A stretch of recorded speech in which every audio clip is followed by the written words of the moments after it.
বানাবো চিংড়ি মাছ দিয়ে মানকচু বাটা। তো চিংড়ি মাছগুলো একদম পরিষ্কার করে ধুয়ে হলুদ লবণ মাখিয়ে নেব।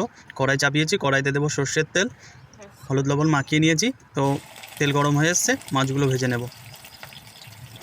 আমাদের ভাজা হয়ে গেছে, তুলে নেব। তুলে নিয়ে মানকচু কেটে নেব। তো দেখো মানকচু নিয়েছি, কেটে নেব। একদম পরিষ্কার করে ছাড়িয়ে নিয়ে ধুয়ে একদম পরিষ্কার করে নিয়েছি, একদম সাদা চকচকে মানকচুটা। এবার ঘিসে কুচি কুচি করে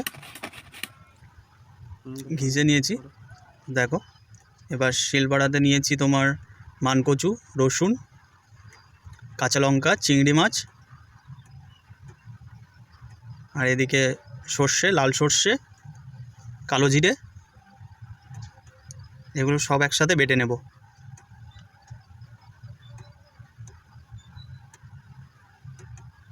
একসাথে বেটে নিয়ে তোমার একইভাবে যা আছে সবগুলোই বেটে নেব। এরকম বেটে নিয়েছি। এটা চিংড়ি মাছ দেওয়া, আর এটা সাদা মানকচু বাটা। তো ফোড়নে, ওই তেলে ফোড়নে দিয়ে দেবো কালো জিরে আর শুকনো লঙ্কা দিয়ে সাদা মানকচুটা। তো মানকচু বাটাটা দিয়ে হালকা হাতে নেড়ে চেড়ে তোমার চিংড়ি মাছ বাটা যেটা ছিল ওটার সাথে দিয়ে দেবো। একই সাথে দিয়ে মিশিয়ে হালকা লবণ আর হলুদ দিয়ে দেবো। দিয়ে এরকম ভাজতে থাকতে হবে। হালকা লেগে লেগে যাবে কড়াইতে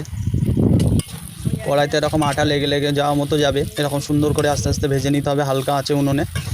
তো আমাদের রেসিপিটা ভাজা ভাজা হয়ে এসছে। তো এরকম লাল লাল হয়ে আসলে জানবে হয়ে গেছে। তো ট্রাই করবো, চলো।